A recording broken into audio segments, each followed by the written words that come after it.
It's time for another Cougar Chat, and today I'm joined by head tennis coach Jack Barton. Coach Barton, what's up? Hey, how you doing, Sam? How's everything? It's going great. That's Coach, good. I know you've been at Chicago State a while. You're entering your 11th season. You're used to being in a scheduling rhythm, and obviously things are thrown up in the air right now. I want to start by making you visualize a little bit. When the day does come where you can be back on the court competing, what's that going to feel like? It'll feel like, I think, a sigh of relief. It's been tough not being able to compete now. But with our student athlete first approach, I think the biggest thing is to make sure that not only our students are safe, but the department and the community, the CSU community at large, stay safe by taking the precautions that we need to make. It's been tough because, like you said, 11 years, I've been doing this in the fall for every, as a routine. So this is a big change. But as long as we keep our athletes safe, I think that, when January comes, it'll be exciting and a big sigh of relief that I can get back to my normal. As I mentioned, you're entering your 11th season. So you've been at it a while at Chicago State. Looking at yourself and your career, what would you say is the biggest difference between Coach Barton year 1 and Coach Barton entering year 11? Two things. I think that I've gained a lot more patience now. When you jump into a program, you want to see things, happen very quickly. Right off the bat, you have great vision, great goals, great ideas, and there's nothing wrong with that. But sometimes you just have to wait on some certain things to get done. You have to have a little bit more patience to build the program rather than thinking that you're going to jump in and be a championship program in your first year. I think the second thing that I've learned is that coming from a grassroots background, teaching younger kids that had no experience in tennis, to teach them how to play tennis, I think I gained a lot of ideas, took on a lot of mentoring, and really understood what college tennis was all about year by year. And I think that a good coach always grows as time goes by, but I think that I'm a better coach now because I tend to not only look at the student athlete as our student athletes as tennis players, but as a whole, as a student athlete, making sure that everything is balanced, making sure that not only they get it right on the tennis court, but get it right in the classroom, get it right in their perspective on life. And I think that type of focus, has helped me help them a little bit more in becoming not only better tennis players, but better students and better adults when they hit the world after they graduate. You mentioned the word focus. How important is it for you to be focused and on all the time while you're juggling all of those responsibilities? It's important. I've had to do this job by myself with 2 teams, and focus is very, very important for me because you don't want anything to fall through the cracks. It's always good to have somebody on your side to help you out, but at the same time, I think that taking your time and being focused on one thing at a time. At the same time, if it makes sense, multitasking, but making sure that you keep the main thing, and focus on that. I think that kind of helps you, navigate the stormy weathers a little bit better. We coach, we have 6 singles matches going on at the same time. So, you have to make sure that you can keep your focus on the match that you're watching, but also be very mindful about what's going on around you with the other 5 matches that are going on. So focus is important, but also juggling that focus and making sure that you have it going in the right direction is important also. Yeah, you might want to photocopy your eyes so that you can watch 6 at once. That would be real helpful. Right. I even tried doing it where I can have 6 courts in a row. Even that's difficult, where I can watch it all the way down the line. And so, that's difficult. But yeah, you're right. I'm curious, Coach, looking at the sport at large, what's your favorite thing about tennis? Man, that's a good question. My favorite thing about tennis is the cerebral part, trying to figure it out. A lot of times you can be a top-rated player, and you might not come that day with your top rated game. You might be a middle rated player and you might have come with a top rated game that day. So, you know, how do you balance the two? How do you figure it out? So the cerebral side, if something's not working and, you know, I know that I can hit this shot or I can hit this serve and I usually do it all the time and it's not working today, how do I figure out how to make it work? How do I figure out how to make it work in my advantage? If I'm used to playing a tennis and playing a point that only lasts maybe 5 or 6 balls, but today, that third ball, I'm always hitting it out or I'm hitting it to the net.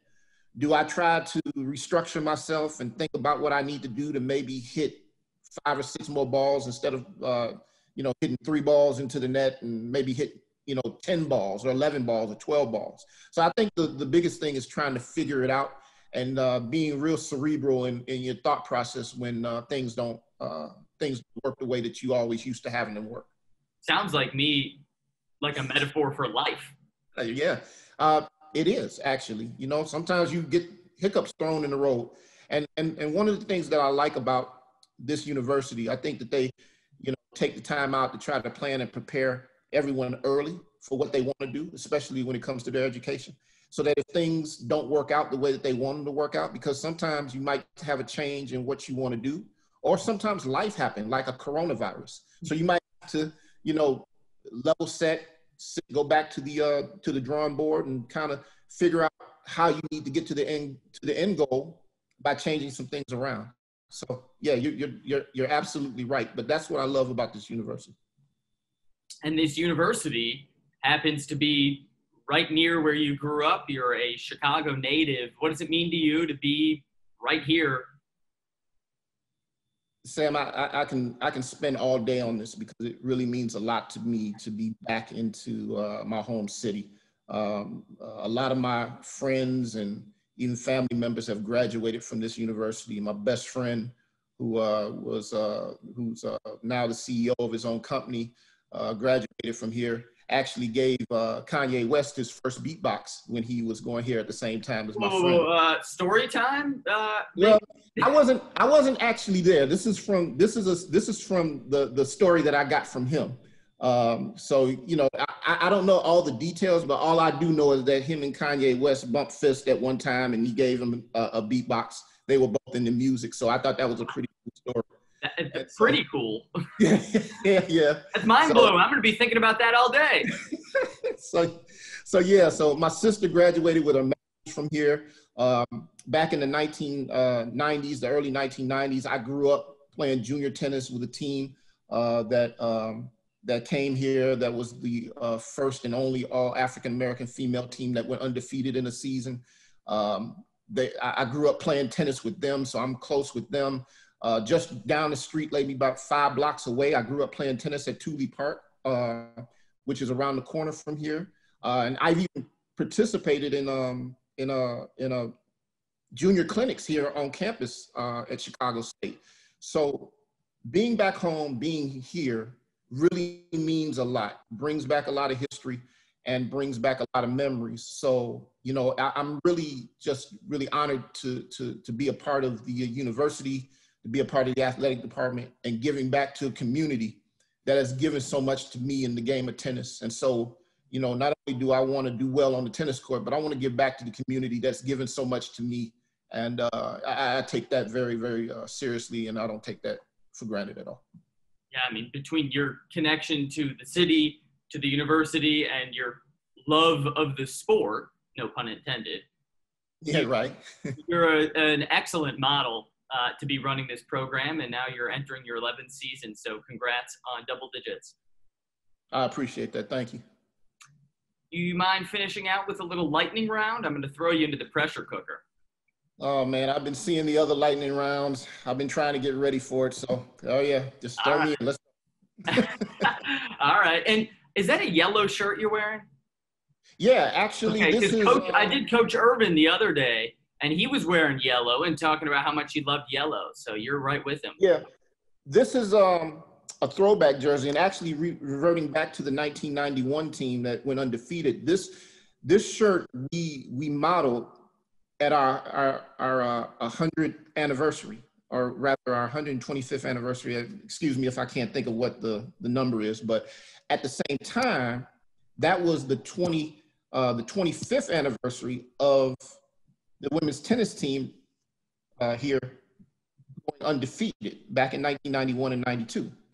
And so what we did was we came back with throwback jerseys to celebrate the anniversary of the school, but also we gave these jerseys in a ceremony to the women's team when they came back and were honored at a basketball game. So we gave them shirts like these.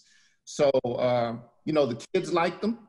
They liked the color, and this used to be a color of the university back in the day before they changed it to green and white. So. It looks good. I like it. Well, today is, I can never remember what day it is anymore. Today's Wednesday, so it's not a Throwback Thursday, but I like the Throwback Wednesday shirt. Well, I thank you so much. All righty, lightning round time. You ready? Let's go. Here we go. First question, what came first, chicken or the egg?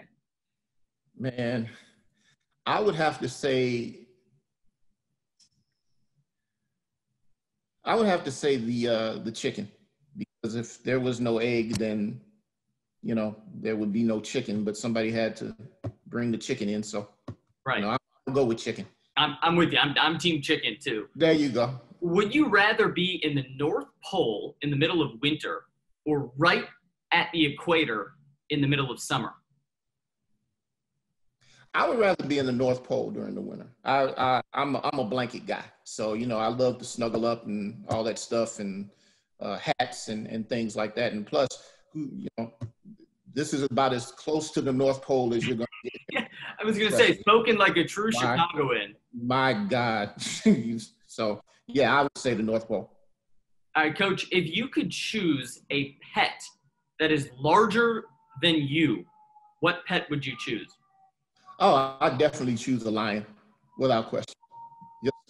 Just having a lion around, not only for protection, but piggyback rides for my daughter. The majestic look of a lion. Yeah, that beautiful mane. Yeah, exactly. Not to mention great protection. That's your security system. Right, exactly. I mean, you never know nowadays. It's safer than owning a gun. So I mean, okay. I'm all with it. It'll deter a lot of people from coming up on the porch. That's for sure. It would deter me. What's your favorite day of the week? Fridays, without question. That's the beginning of the